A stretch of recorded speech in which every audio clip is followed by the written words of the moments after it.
We have here late 40s, early 50s lap steel from Gibson. So it's kind of built like a P90, but this is before an injection mold. So this is handmade out of 3 pieces of plastic. There's a top, a bottom, and a center. And these pole pieces are pressed in. This amount of rust guarantees this plastic is deteriorating and off-gassing. And you can see in the tortoiseshell, wherever there's yellow, it's shrinking and cracking. Get the light just right and reflect off of that. Everywhere there's yellow, it's deteriorating. The whole center sometimes was clear, and it's the worst of the plastics. You know, at this era, plastic was such a new thing, they really didn't know that in 20 years it would start chemically changing and being very toxic. So this customer knows I'm going to most likely find that this bobbin is not reusable. And even the tape it affects. Oh, I'm sure it does. For some reason, it doesn't affect nickel silver. Yeah. But this will be a whole different color down in the coil. This cloth wire will be eaten up. So this customer is expecting us to just have this whole bobbin replaced. Tony at Pickguardian has both the skills and the materials to duplicate these 3 pieces, build them just the way Gibson did, but out of new materials that won't off-gas. I think he uses acrylic. So we're going to go ahead and take this apart as if we're, you know, we don't think we're going to rewind it. We know we're going to have a new bobbin made. I haven't seen one that rusty. When we get to the middle of the coil, it'll be pure green corrosion. Here's our outside wire. You can already see green corrosion. That's just where the yellow is in the tortoise shell. Right. See how that's the copper being oxidized. It's also, it has warped. Look down the length of this, you can see it's just warped. So we'll take this apart and detail it like we always do. So outside went to hot. The one with the hole in the bottom is going to ground. Are there any other models, like, or any other pickups made out of this stuff? Or just... Well, just all Gibson kinda... pickups in this era were made this way. They were handmade in the pickguard shop. Yeah. They had no injection molds yet. By 1953, Gibson got their molds for P90s. At that point, I think it was the only pickup they offered. So safe to say that these Gibson Nitro lap steels are the most corrosive pickups in history. Yeah, maybe. Probably. Some other companies had some bad luck. You know, Gretsch bought bad binding way back then. Maybe even all the way up into the 70s. They bought a binding that didn't hold up. We're also going to document that the pole pieces are south, and those stainless steel screws are not affected. Here are those wooden pieces, bar magnets. They are very weak. I'll go ahead and recharge them while I'm at it.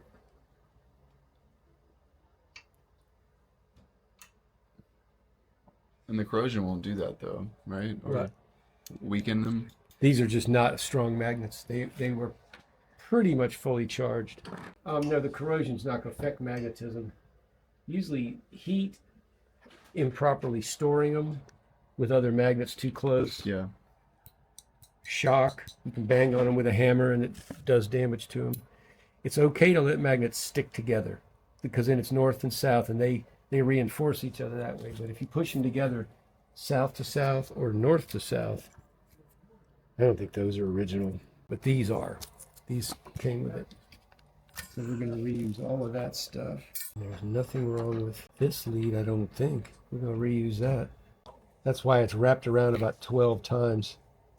This is why it's been so hard to get off of here. Do me a favor and pull on that while I'm heating it. Right here? Yeah, it's wrapped around so many times. You can pull pretty hard. It just doesn't want to come off, does it? No. Tell you what, it's not going to hurt anything. This is still plenty long, so I'll take it off once it's easier to work with. All right, let's go ahead and cut into this. I see more corrosion by the yellow right there. You see the copper's corroded. It's the yellow and clear that off-gas the worst.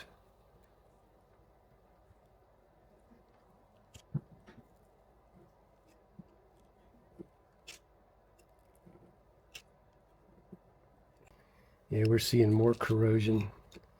Wherever the yellow is where the wire's just eaten up. And as we get, oh look, it just broke a piece off. This stuff, no way you could ever reuse these bobbins. So basically I'm going to get this copper off, and we're going to be gentle with this because Tony has to copy the shape of both of these. I don't want to break any more pieces off. And because they weren't molded, they're each kind of a little bit different, right? To a degree. They may have had measurements. They didn't have anything like CNC or laser cutters yet. So I have no idea if you could use a stamping tool on this material or not, like we do with metals. We stamp out fiberboard and metals here. That is going to be enough to work on. And it may have been the center was actually dark. I don't think the center is what gave it so much trouble. It was these places where there's yellow. Yeah. They just completely ate it up. And the bottom too. I mean, that's pure rust there, so it's shrinking. It was just, the plastic was new stuff, and they had no idea that this would happen. So we will be sending this to Tony at Pickguardian. He will duplicate it and get it back to us. And we will reuse those poles. I'm sure he can wire wheel them. If I take them apart, I'm likely to completely destroy the plastic, which he does need to measure and copy. I still see some coil in there, but I don't think that's going to slow him down. He's just got to measure. That's just perfectly round. That's perfectly round. This can all be done by him. So we will save and reuse this. Are adding a lead. We just contacted the owner of this instrument.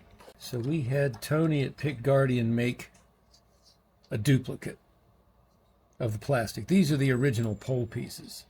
And these are original base plate, leads. So it's been fully restored and ready to wind. So that's exactly what we'll do today, is get this winding. We're going to send this back to the original owner, which he can do what he wants to with it. From my point of view, this will wind exactly like the other one. We still have the same thickness of plastic, the same gap between them, and the same hole in the bottom for the start wire and finish. I'm gonna right now determine if these are reusable. They really look okay. I think that looks like we'll be able to reuse these. Is the bobbin size the same size as the later P90s? No, this predates P90s. It's a little bit different. I think the pole piece, different. well, the pole piece spacing is wider on these lap steels than a modern guitar, a P90. Do I have a P90 cover somewhere? This is Gibson spacing. See how much wider this lap steel is than these poles? Yeah. We line up that far end one. That's quite a bit difference. Lap steels work a lot of times wider spacing than a guitar. All right. Well, that looks like that wire's reusable. That copper's healthy. All right, we are going to use these leads again. So we'll poke this through. It's our start wire. We'll just put the tiniest bit of wax on it. Now we got a nice point. It'll go through there. Okay, this pickup's going to get 9 or 10,000 turns of plain enamel. Different cam on here. Same as a stock P90 cam? Yeah. Plain enamel, 42 gauge. You do have to sand this finish off. So you'll see it change from the dark red or purple to shiny copper.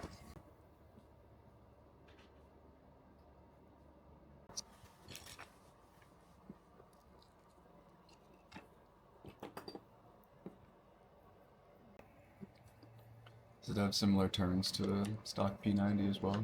Yeah, mostly we're going to fill it up the same amount because I think the turns were somewhat arbitrary depending on who was winding it, Right. how many they had to do that day. There's a lot of variation. I've got it set for 9,000. Got to get this lined up.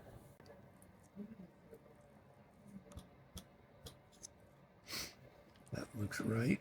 Tape this down so it doesn't flop all over the place. This thing is not laying down there right. It's not very parallel. I'm going to have to build this up with some tape.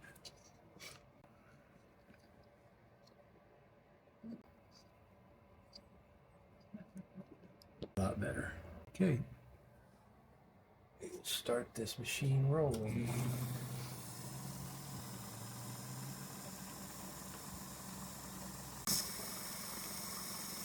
Good enough. This usually has 10-12 minutes of winding, so we skipped ahead a bit. I'm nearer the end, down to 4,000, and we still are smart to stop it every now and then and see if it's building up even. It's building up pretty even. I might want to move this a little bit to the left. Yeah, you see, we couldn't get 10,000 turns on this, so 9,000 was a good guess. We couldn't have gotten much more wire on here. We're at basically as full as I can handle with tape. So go ahead and put some tape on it. Then we'll do our outside wire. All right. Break that. Take this off. Here we go. Your lap steel guitars only have one pickup usually, Most of them, although some of the modern builders put two. but these Gibsons usually just One. Now there was a Fender model that had two. The one Junior Brown plays, 8-string with pickups that look like Mustangs, but they're eight pole pieces. Now we're going to do a tape that's more period correct, a black paper tape over this. I have sanded these till they're skinny enough to go in these bobbins. We'll see what we got here. Should be about 7, 8K. Oh, 8, 9. Lovely. That's just because it's longer. How these were built is the south end of the magnet, which in this case is these shinier machine surface. This is cast, so every side except one is rough. We put the shiny side in.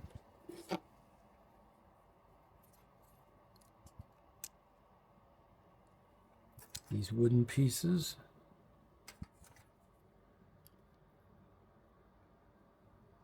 And then we're going to fit the base plate on.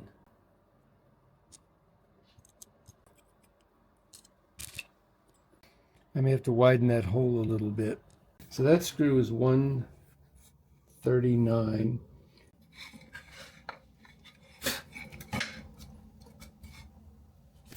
Excuse me.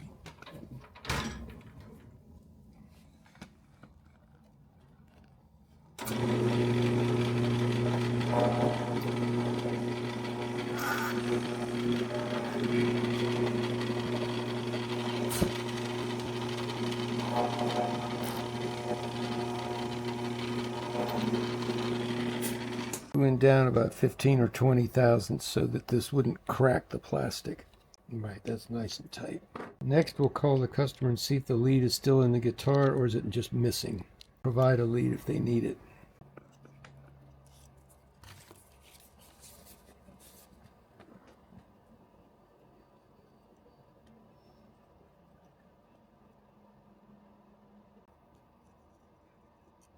Usually these were this is electrical tape. It looks like masking tape, and that's what most of them were, so I'll use that on this. Okay, that is ready to put in the guitar. So before and after.